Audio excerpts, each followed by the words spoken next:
Hola, me presento, soy Giovanni José López Fragoso, estudiante de la Universidad Nacional Abierta de Distancia, de licenciatura en Matemáticas.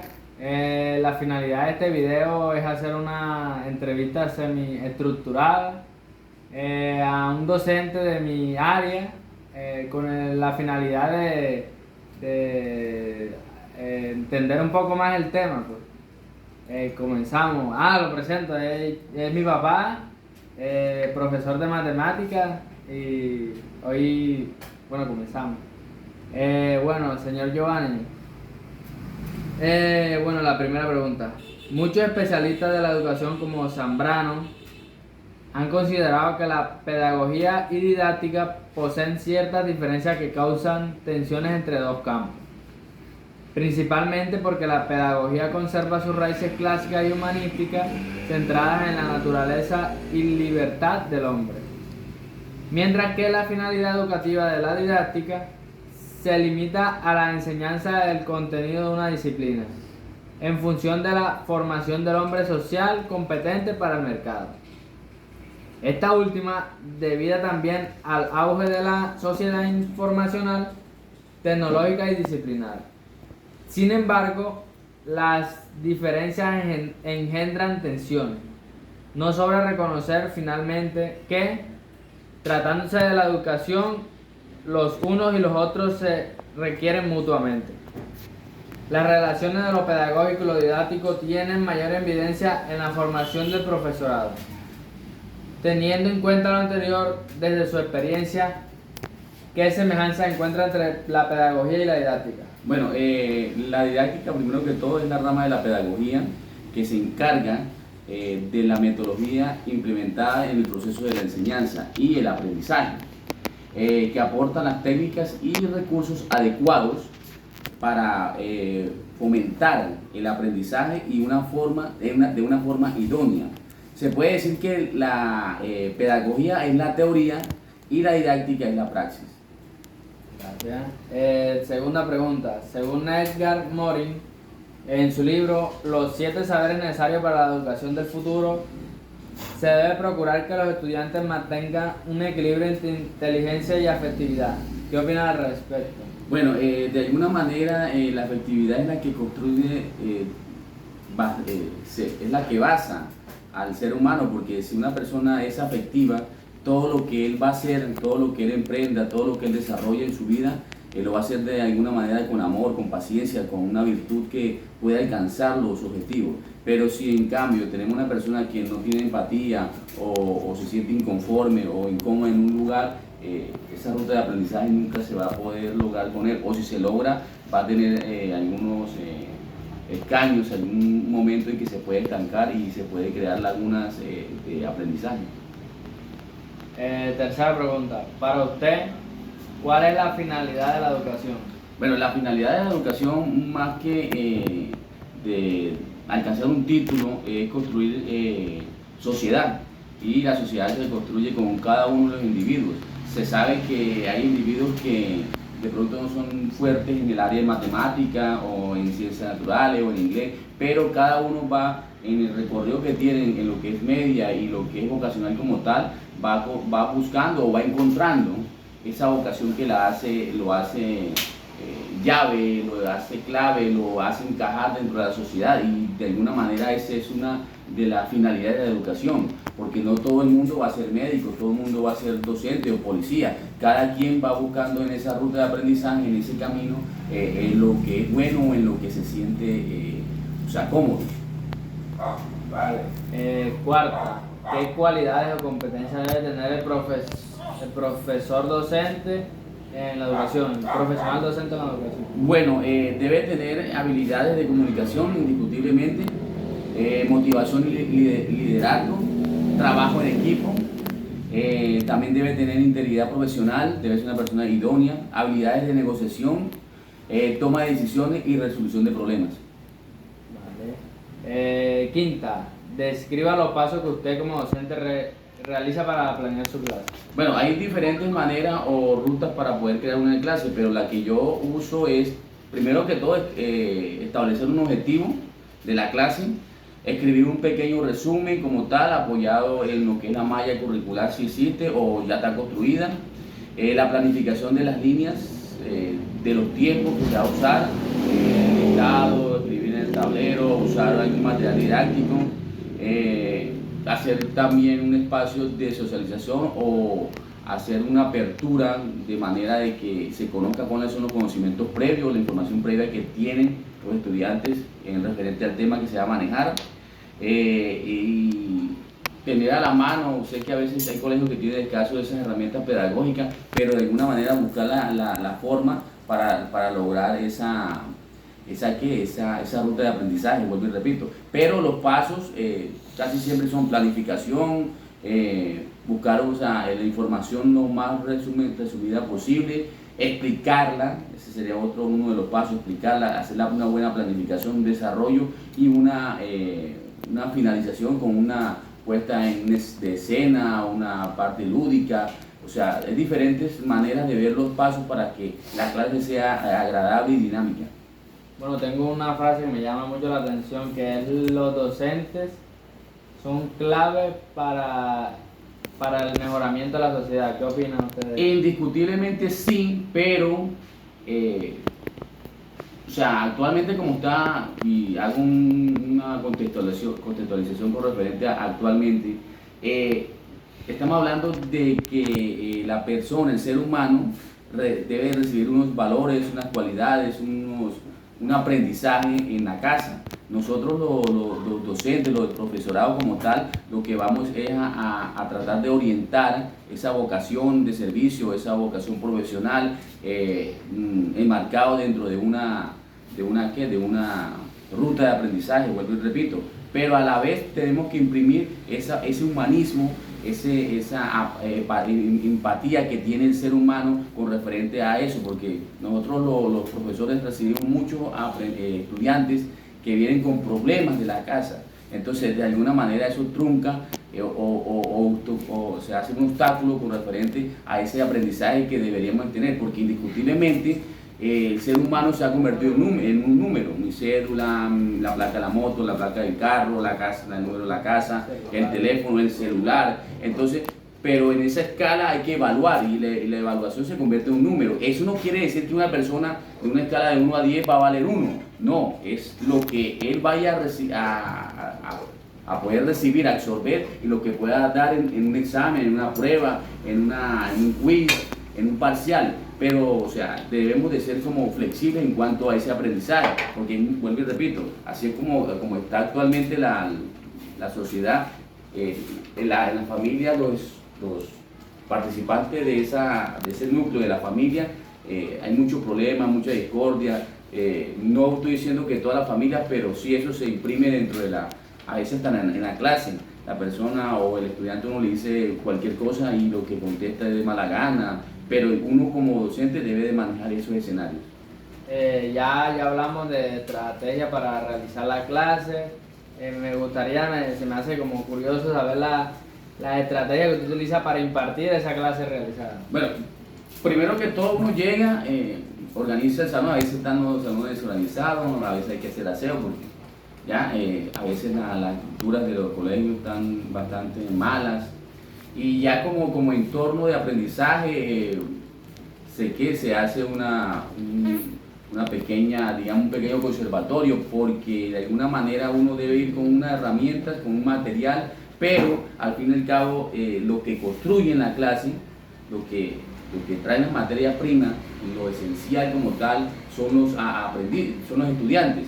Uno contribuye a que esos ladrillos que ellos tienen, esas ideas que ellos tienen, pegarlo con nuestro cemento, pues hacer cohesión de esas ideas y de pronto remodelar. Es como construir una casa. Ya tenemos los ladrillos, tenemos todo, pero todo tiene que ser unirlo, ¿ya? Y complementar con cierta información, y al final de la clase hacer una pequeña como especie de evaluación, como de autoevaluación dentro de los mismos estudiantes como tal, pero que ahí siempre es la misma. Llega uno, hace un conservatorio, socialización, conceptos básicos, alguna cuestión que ellos traen previa al tema de la materia, dependiendo de la materia, y va desarrollando uno poco a poco. esa ruta de aprendizaje para lograr ese objetivo del tema, del momento, en el lugar del aula. ¿Considera usted que esas estrategias han logrado suplir esas necesidades de la docencia, como lo es la de que el estudiante siente interés por el tema? Bueno, si hablamos de diferentes grados, por ejemplo, yo que manejo de sexto a 11, yo no puedo llevar la misma estrategia para los diferentes grados porque hay un desarrollo emocional, hormonal en los diferentes grados, en las diferentes edades, ¿ya? Y la madurez mental también influye en el aprendizaje. Yo no le puedo llevar la misma información a grado sextico, que están recién salidos de primaria, a los de grado 11. ¿Ya? Debe haber una evolución en el concepto, por ejemplo en la suma, o por ejemplo en los resultados de la adición o de la resta. Estoy hablando generalmente en cuanto a los temas como tal. Entonces, el concepto es el mismo, pero lo tengo que llevar de alguna manera diferente. Aquí puede ser en sexto un poquito más, digamos, en puré, ¿ya? Y en 11 puede ser un poquito más, como alimento un poquito más sólido, y de alguna manera se va a lograr el mismo objetivo, pero la manera como se da la información es la que hace la diferencia. ¿Qué importancia usted le da y tiene la innovación en el proceso de la planeación de una clase? Bueno, en mi caso, la innovación es soportarme o apoyarme en las diferentes herramientas infovirtuales que existen. Por ejemplo, un videobeam, o por ejemplo, apoyarme hasta marcadores de diferentes colores, como para darle vigor o vida a esa clase en el tablero. También se pueden utilizar sonidos. Bueno, hay un ramillete de herramientas que se pueden, o que yo uso en ciertos temas que se pueden manejar dentro del área que yo manejo. Pero indiscutiblemente, si no innovamos, no estoy diciendo de cambiar, estoy hablando de innovación. Hacer la clase un poquito dinámica, o en base a ese dinamismo identificar los diferentes niveles de aprendizaje, porque hay estudiantes de diferentes grados que pueden aprender a una velocidad y hay otros que aprenden a otra velocidad. Entonces, de esa innovación se va a desprender mucho panorama, o se genera un diagnóstico que es el que uno tiene que manejar. Pero eso no lo voy a escribir, eso lo voy a tener yo en cuenta para los próximos encuentros que tenemos dentro del aula. ¿Cuándo usted sabe que el material didáctico ha cumplido su objetivo? Cuando regreso nuevamente a la clase, a la misma clase con el mismo grupo, ellos empiezan a murmurar, a preguntar que fue chévere, profe, por ejemplo el videobeam, o el video que se presentó, o no sé, la imagen que se quiso llevar, o por ejemplo a veces se usa mucha abreviatura simbólica. Entonces, son maneras de que uno identifique que el tema fue absorbido, que la ruta de aprendizaje llegó donde tenía que llegar, pero pudo haber sido más rápida o más lenta según las circunstancias. Bueno, en nuestra área, que sería las matemáticas, ¿usted qué grado de importancia le daría a la didáctica?